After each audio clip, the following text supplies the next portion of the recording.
Hello everyone, welcome back to the CX Suite Updates channel here, and today we will be talking about a 777-300ER that flew to Xiamen this morning for maintenance.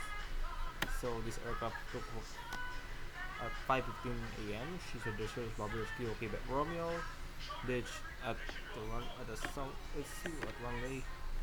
Actually, the third runway, and then she landed at runway 97 at Xiamen Gaoqi International Airport at 6:16 in the morning with a flight time of 1 hour and 2 minutes.